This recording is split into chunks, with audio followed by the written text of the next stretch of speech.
Are we just saying? No, that's goodbye. That's goodbye. Hello, how are you? It's Wednesday, Irish Whiskey Auctions auction week. Too late to quit. That's you, I baby. plan to be a bit like that over Christmas. Yeah. Anyhow, Unless you can be too lit to quit. probably that as well. Actually, good reaction to the videos the last couple of days about just talking about various different things. So today, no different.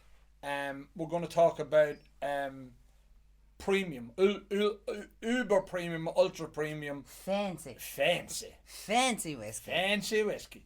It's not even fancy whiskey. It's just, we always look at it from a collectability point of view and an investment point of view and all that sort of stuff.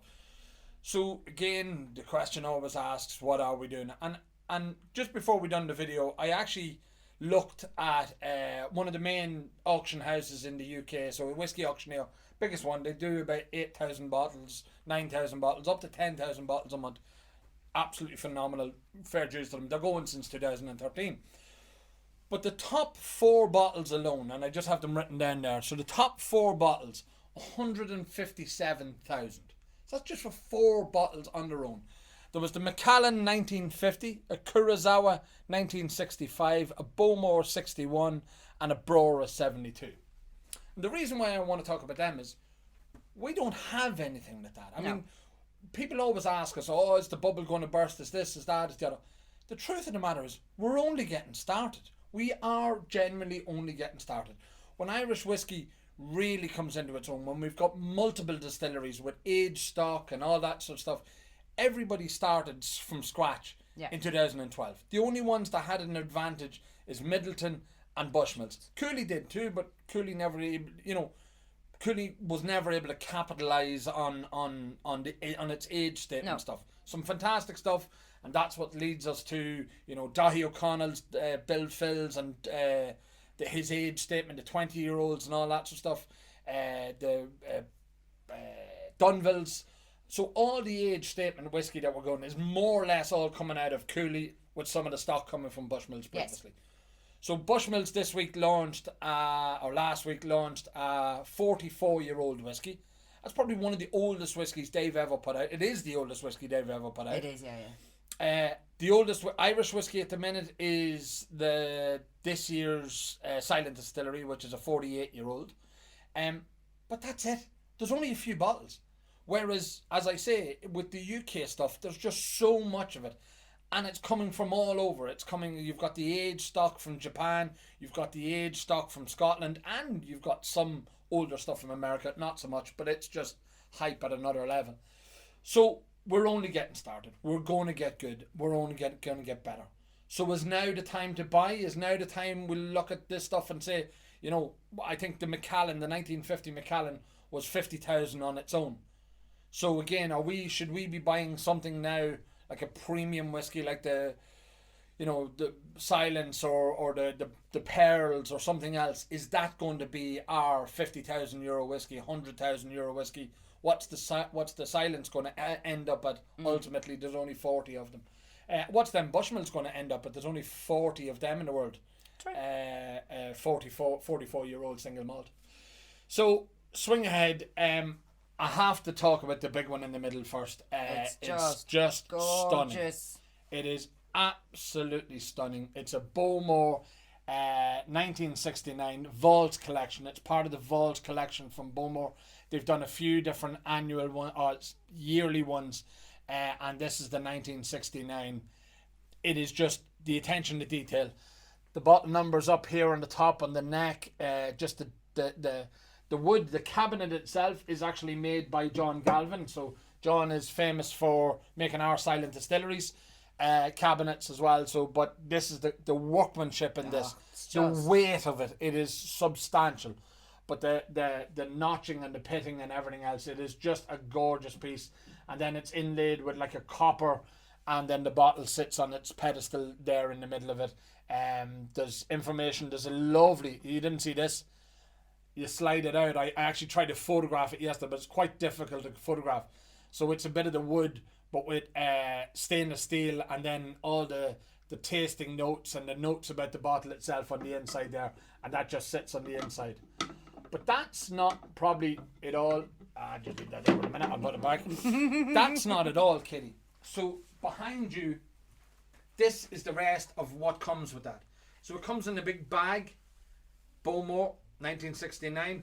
But it's this that I think is substantial. So anybody who's seen the Silent Distillery knows that it comes in a massive flight case.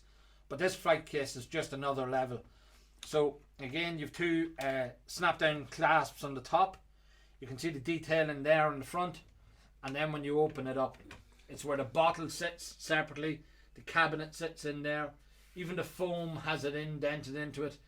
Handling kit for handling the bottle itself. And then the notes and everything else that goes with it. I assume the handling kit is a pair of white gloves. Probably. So just to cut down on mucky buggers. But I mean, isn't that gorgeous? And I mean, that's all part of it. These value about 40 to 50,000.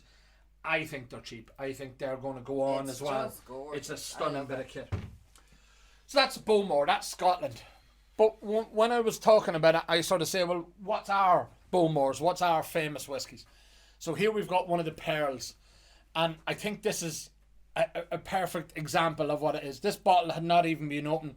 So it's got its full outer case with the polystyrene around it and all that sort of stuff. The person that owns this had hardly opened it. In fact, here's the receipt from buying it. The bottle was bought on the 8th of April 2015. My birthday. It was your birthday. It wasn't me that bought it for your birthday, Kitty. You didn't. The bit that I find fascinating about this is that was nearly a year after the bottle had been released. Yeah. And it was still available to buy in Middleton. That'd never happen these days. No. You know, to be snapped up €6,000, 6,000 at the time. Probably again was a bit mad because nobody was spending that sort of money, but look what they got and now look where it's at. And even now do we look at it and say that's cheap for what it's going to be. Is the Pearl, like as I say, this year 2024 when it comes, it's going to be their 40th anniversary. Is everybody going to be looking for them? Because if you've got one of them, you go and buy the cheap 20th anniversary with the cabinet, with the box. Beautiful. Like, but they're really cheap. Yeah. Really cheap. And the fact that you can still find them in the wild is beyond me. Have that and then get the 40th anniversary. What a 3-bottle collection to have.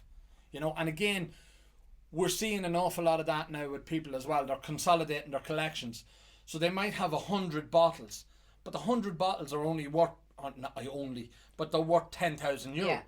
So get rid of some of the bottles and buy a €5,000-6,000 bottle of whiskey.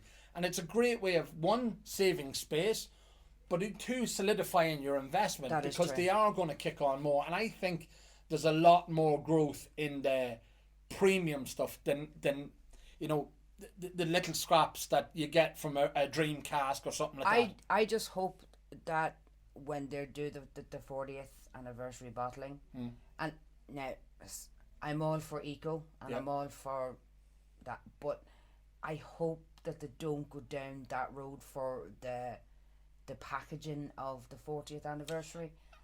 I think there's a middle ground somewhere along the line. I think it has to be a premium, like ultra premium thing. If they're going to be, the price is going to be probably substantial. It's going to have to be a fairly significant thing. So, yeah, I get what you to get it in a cardboard box would really take away from the previous two. Yeah, absolutely. If, you know, like, and I'm all for eco and the whole lot. And I think a fantastic job on the other packaging. But if you're going to do that, don't do that. Yeah. Don't. Yeah. Well, please. I'd say it's done at this stage, Kitty, so we'll just have to wait and see. Beside that, and I put up that one, the 25-year-old Middleton. Again, we were talking about the years from the Scotch whiskey. This is 1973. So again, is that one of our oldest whiskies available? And those, the 25, the 26 and the 30-year-old, I've always said are a great investment. I have always said, like from the start, they were cheap. The fact that you could still buy them retail, you know, recently enough, in recent times, I'm talking about 5-6 years ago, the fact that they were still available in shops is beyond me. But I think that's a great buy. Again, it's a pot still, it's a great example. It came from the old Middleton distillery. It's got legacy, it's got heritage. It's in a relatively impressive box. I mean, it's just a plain box with a brass plaque. It's got its keys for locking and the whole lot. Good example to have. And I think there's only 400 of them or 1,000 of them. I can't remember. There's one is one way or the other. Down below, here's a mad one for you. We talk about the ultra premium stuff, but Louise McGuan, she has the ultra premium one with the Chosen. It never got traction. No. And it really one of the ones that baffled me. Truly baffles me. There's only 100 bottles. Again, will we look at it in years to come and go, God, they were cheap. Why weren't we buying them? But here's Bonder's Blend number 2. And anybody who's relatively new to whiskey they missed the hype around J.J. Curry. It was everywhere. It was all things to all people. There was guys trading their souls to get bottles. And most of them were trading to get this one here. There's only 60 bottles of it ever made. She came out with a Bonder's Blend number 3. And again, I remember the conversations with guys with collections of no collection was complete unless you had this. And guys would sort of add the caveat, I have a full J.J. Curry collection, but I don't have the Bonder's Blend 2. Number 2. They were going great. We've only ever sold 1 or 2 of them, I think. 2, I think. I think it's been something. We've sold less of them than we have of Pearls, 88s, everything else. So that's how special that bottle is. I really think that's special. At the time, I think it was €65 to buy retail when it came out. I think it was a German thing or something like that. I can't remember the exact story of that. It is in my banks somewhere, but I can't remember. I put up the Japanese because, again, that's something that we're getting now. But, again, highlighting the Kurosawa that was in the auction in England, 1965. Here's 2 Kurosawas. They're real collectible. They're cask strength releases. They're annual releases from 2019 or something like that. I can't remember. 1999, 2000 vintages. The labels are gorgeous on them. But Japanese bottles are traditional for that. The emerald geishas and all that, they're gorgeous. They're valued in and around the €5,000 mark each. Are they ones to be buying now? Kurosawa's a real collectible brand. It has teetered back a wee bit on the international markets, but they still, if you get them in Bonhams or somewhere else like that, they just go bananas for them. There's a Yoichi on the end there, a 2019, valued about $3,500. That's a limited edition release. That's a great presentation. Wee wooden box inside and all that sort of stuff. So it's another good one. In the middle, I'm highlighting this. It has come up for sale again. There's just been a change in circumstances for the owner, and he has to let it go. That's bottle number 1 of the 2023. We sold that earlier this year. I think it's a great opportunity to buy a piece of history. The number 1s don't come up. I mean, we've been lucky enough to be able to sell the 22 version and the 23, but prior to that, they just don't come up. They were always given to senior execs within Middleton, IDL, Pernod Ricard. So the fact that that's out in the wild, I think, is a great one as well. So that's it. If you have got that disposable money, if you made a massive bonus at Christmas, if you've done whatever, here's a real tangible asset to invest in. Here's something spectacular to own. To own one of these bottles, to have them in a display cabinet, lit up, I think would just be special. And I think you can't go wrong with them. That's, to me, Irish whiskey we're only at the start of it. And hopefully it's going to go on and on and on and on and on and on and on. A bit like me. Yes. So that's it. Tomorrow is Thursday. Hopefully this week has been a bit informational rather than us usual having the crack as well. But, if you'd like me ranting, phone me up any day. I'll rant at anybody. I don't mind. So that's it for now, lads. We'll see you tomorrow. Good luck. Bye.